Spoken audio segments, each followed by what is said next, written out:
हे तुमचे नवरे आहेत ना, कमी चिटर ना ना काय. आणि तुम्ही मी ना मी अजिबात नाही. रेल्वेमध्ये ब्लँकेट असं घ्यायचं असतं.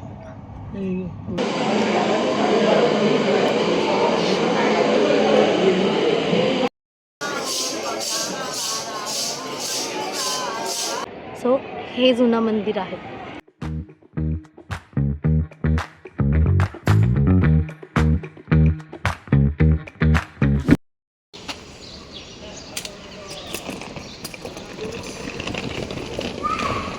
तो हे गाईज दरवर्षीप्रमाणे हो हो सगळं घेतलं मी, हुशार आहे मी, समजलं का. तर दरवर्षीप्रमाणे वर्षाच्या सुरुवातीला किंवा वर्षाच्या एंडला जी आमची फॅमिली ट्रिप असते ती त्या ट्रिपसाठी आज मी निघाले आहे. गुजरात टूर आहे, सोमनाथ आणि द्वारका असं. तर मीच चालली आहे, सुशांत नाही येणार आहे कारण की त्याला शूट आहे वगैरे, सो त्याला नाही जमणार आहे, पण मीच येणार आहे.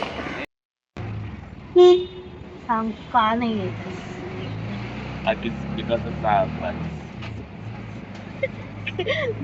कसं काय असतं काही बिझी शेड्यूल वगैरे नाहीये, भावभक्ती ह्याच्यात काय संबंधच नाही आमचा. अरे शूट आहेत ना बाबा, बॅक टू बॅक शूटच म्हणून पाहिजे. बाय सुधा.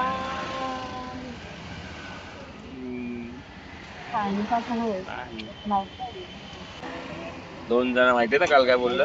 काय 2 जण काय वाटेल, 2 जण माझ्या काय मम्मी बोलले? पप्पांबद्दल बोलतोय तो, सगळ्यांची काळजी घे, असा धांदरटपणा करू नको असं म्हणायचं. आणि 2 जण तीच 2 जण. फायनली मी आली माझ्या आईच्या घरी. चौयावरती. अरे यार लिफ्ट बंद आहे आणि हे एवढी बॅग घेऊन मला आता 4 माळे चढत जायचं साब. चला आता कसरत करूया. गणपती बाप्पा मोरया.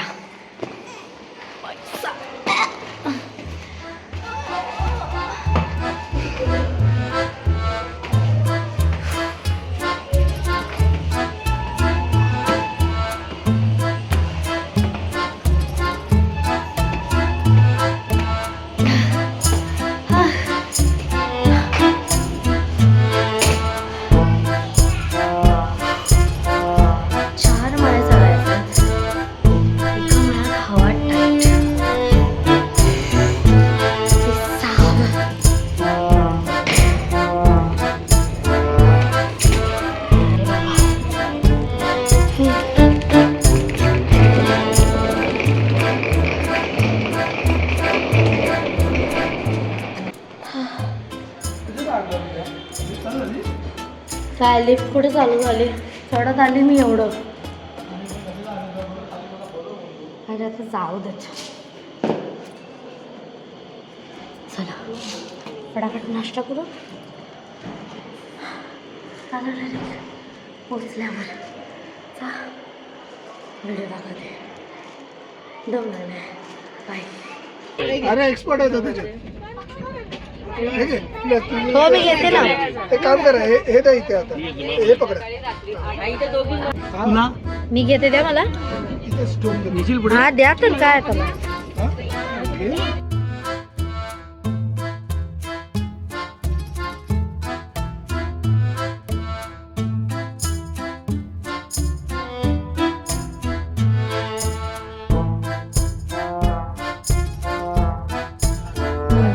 काय बोलवते मी. प्लॅन असा आहे की आत्ता आम्ही चाललो आहोत ट्रेनने आणि उद्यापर्यंत आम्ही मॉर्निंगला सकाळी 6-7-8 वाजेपर्यंत वगैरे पोहोचू. त्याच्यानंतर पहिलं सोमनाथचं दर्शन आणि मग आजूबाजूचे काही मंदिर आणि सगळं साईटसीइंग वगैरे. त्याच्यानंतर पुन्हा रात्री निघणार आम्ही द्वारकेसाठी. पहाटे द्वारकेला उतरून सगळं द्वारका वगैरे फिरून त्याच्या नेक्स्ट डे आम्ही द्वारकाधीशचं दर्शन घेऊन आणि आजूबाजूचं सगळं फिरून मग आपलं बॅक टू पवेलियन मुंबई. जसं मी व्लॉगच्या एकदम इंट्रोला म्हणाले होते की तुम्हाला बजेट फ्रेंडली आमचे जे फॅमिलीसोबत असतात त्याची सुरुवात ह्या व्लॉगपासून आहे. खरं सांगायचं झालं तर मेन मला असं कधी कधी खूप रिग्रेट होतं की आम्ही वाराणसीला वगैरे का नाही केलं, कारण की वाराणसीचं पहिलं होतं फर्स्ट इयर. त्याच्यानंतर लास्ट इयर आम्ही केरळ वगैरे केलं. केरळवरून येऊन इमिजिएट म्हणजे मी केरळवरून सकाळी आले आणि त्याच संध्याकाळी माझी फ्लाईट होती हिमाचलसाठी. सो मी हिमाचल केल्यानंतर एका वर्षातच म्हणजे बॅक टू बॅक माझ्या अशा 2 ट्रिप्स झाल्या. आणि आता बघू 2026 कुठे कुठे फिरायला मिळतं आपल्याला. सो सुरुवात तर छान ज्योतिर्लिंगाने होते माझे. आता आम्ही 2 ज्योतिर्लिंग होणार आहेत, त्याच्या आधीच माझे 3 झालेले आहेत आणि आता हे. सो आता बघू. बाकी ट्रेनचा प्रवास खूप मोठा आहे, 17-18 तासाचा. त्याची मजा पण तुम्हाला बघायला मिळेल. मजा झालेली केरळला, सुंदरच. पूर्ण एक दिवस त्या बोटी मज्जा आली होती.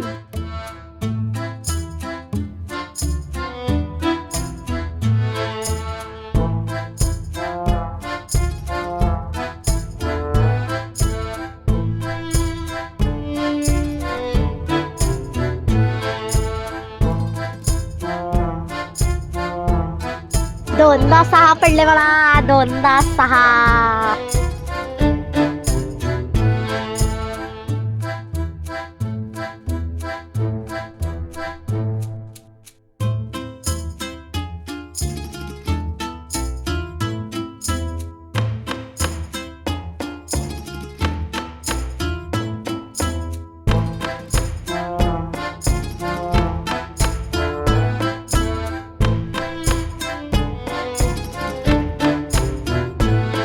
चपाती ग. कुठे इथं जाणार की कुठे जाणार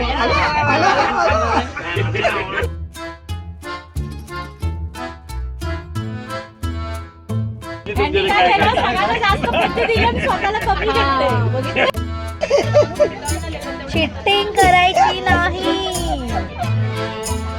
अरे यार तो वाला घेतला यांनी. शीच बाबा. माहिती आहे गोविंदा गोविंदा. काय बोललो.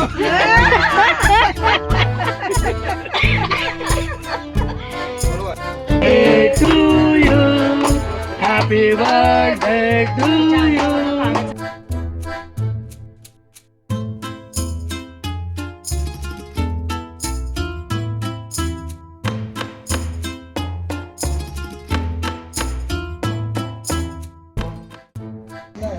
चला झोपायची तयारी. ब्लँकेट कमी आहे का.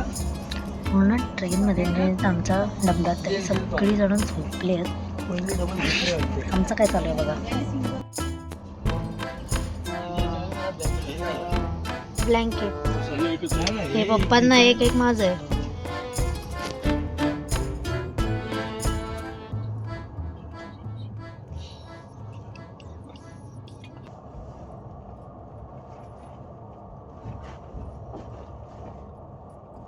फोन ठेवलाय वरती, थांब ना.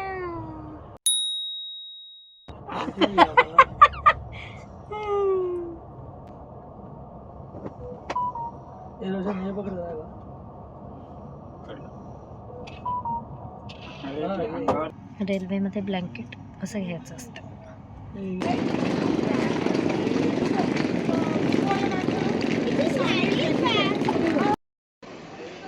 फायनली आम्ही पोहोचलोय 20 मिनिट्स लवकर.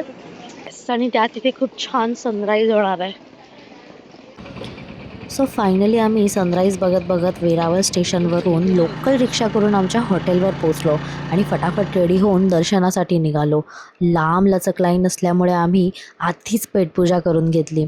मंदिराशेजारी खाण्याचा एकमेव शॉप असल्याने आम्ही डोसा घेतला. डोसा आणि उत्तप्पा. मला विचारायला पाहिजे होता मंदिरांचा टाईम काय. आणि सॅडली गाईज मी माझ्या लाईफमधला सर्वात वाईट डोसा टेस्ट केला. आणि खावा लागला कारण घेतला होता. अहिल्याबाई होळकर भारताच्या सांस्कृतिक इतिहासातील सर्वात आदरणीय नाव. मुघलांच्या अनेक वेळ विध्वंसक आक्रमणांमुळे बऱ्याचदा मंदिराची पुनर्बांधणी केली गेली. 1026 मध्ये मेहमूद गझनवी या मुघलाने सोमनाथ मंदिर तोडलं. जवळजवळ 50,000 हिंदूंना मारून सोन्या नाण्याची लूट केली. त्यानंतर पुन्हा 1299 मध्ये अल्लाउद्दीन खिलजी, 1394 मध्ये मुझफ्फर खान आणि 1459 साली मेहमूद बेगदाने. एवढंच नाही तर औरंगजेबाने तब्बल 3 वेळा मंदिर तोडलं.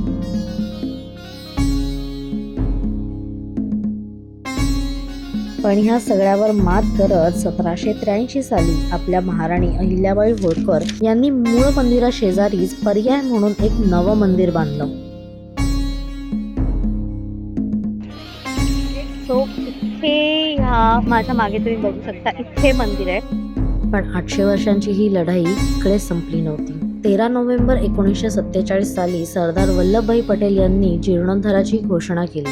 एम मुन्शींनी त्याला पाठिंबा सुद्धा दिला, पण काहींनी आपसात राजकीय गुंता वाढवून त्याला डायरेक्ट इनडायरेक्टली विरोध सुद्धा दर्शवला.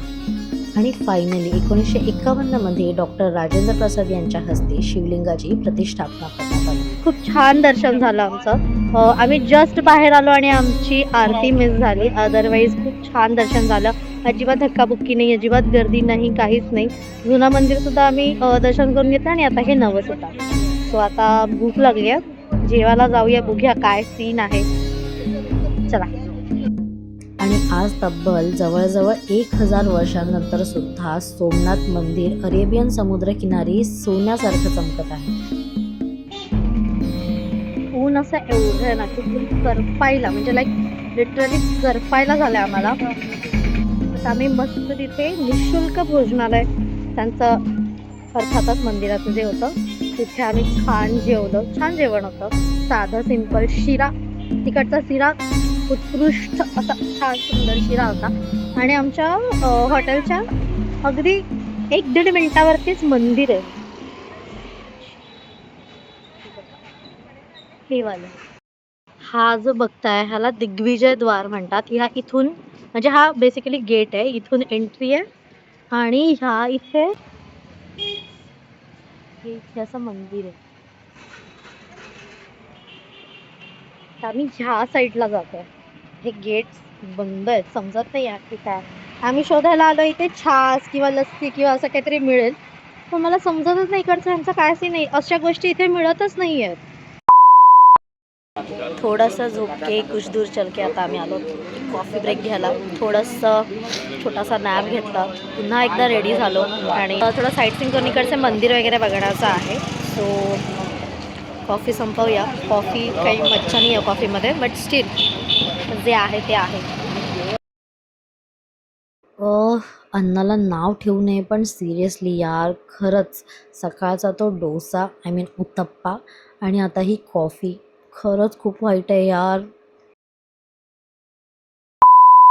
एकच चांगली गोष्ट होती आणि ती म्हणजे येता जाता आम्हाला मंदिराचं छान दर्शन होत होतं.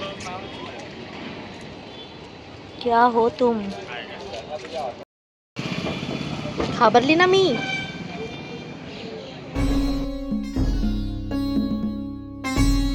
पुढे आम्ही निघालो सोमनाथ मंदिरासमोरच असलेल्या लक्ष्मीनारायण मंदिराचं दर्शन घ्यायला. पण ह्यांना बघा, ह्यांचं तर मनच भरत नाहीये. जिथे जाऊ तिकडून थांबून वळून मंदिराची सुंदरता निहाळतात. काय करावं ह्यांचं.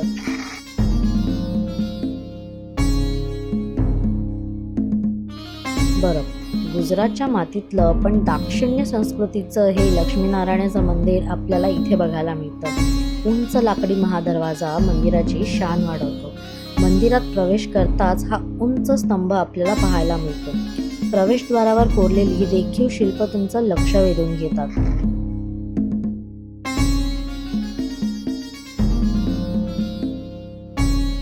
चला, छान असं दर्शन घेऊन आता आम्ही बाहेर आलो आणि पुन्हा काही एक्सपिरियन्स नको म्हणत आता आम्ही सिंपल आणि चटपटीत अशा चना जोर गरमचा ऑप्शन निवडला.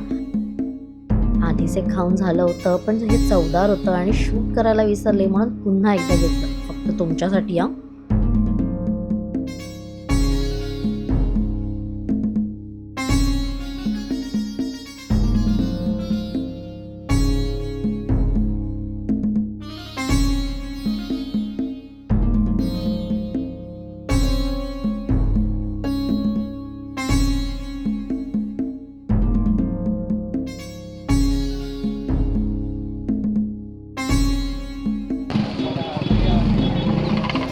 तोडायचं नाही, तोंडाने खा. नको मला. अगं खा.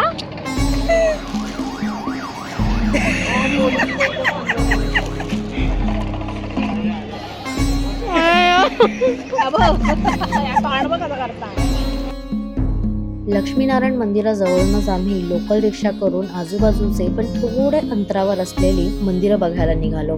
त्यातलं हे पहिलं भालका तीर, जिथे श्रीकृष्णाला चुकून बाण लागला होता. आठवतंय का?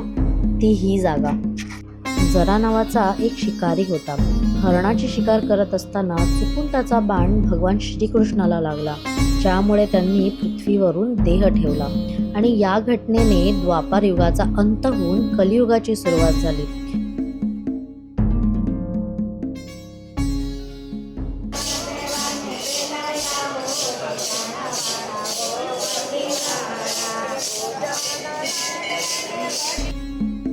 जिथे श्रीकृष्णाचं अर्धशयन अवस्थेतील मूर्ती असलेलं हे मंदिर आहे.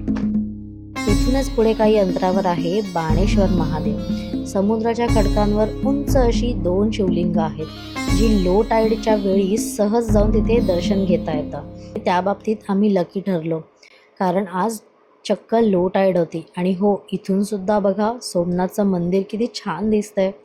पुढचा स्टॉप त्रिवेणी संगम. सोमनाथमधील एक पवित्र संगम मानलं जातं, जिथे हिरण, कपिला आणि सरस्वती ह्या 3 नद्या अरबी समुद्राला जाऊन मिळतात.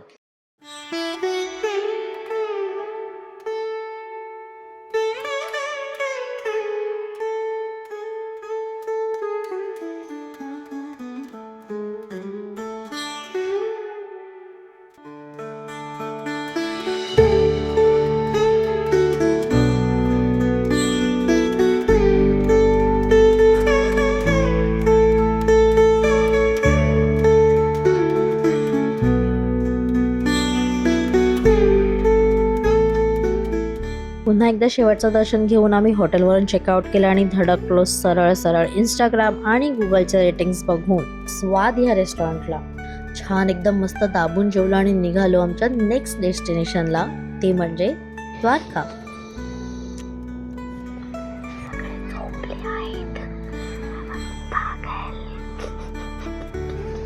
दिसतोयस कुठे ती? अरे आवड. चला आता उद्या भेटूया. Bye bye.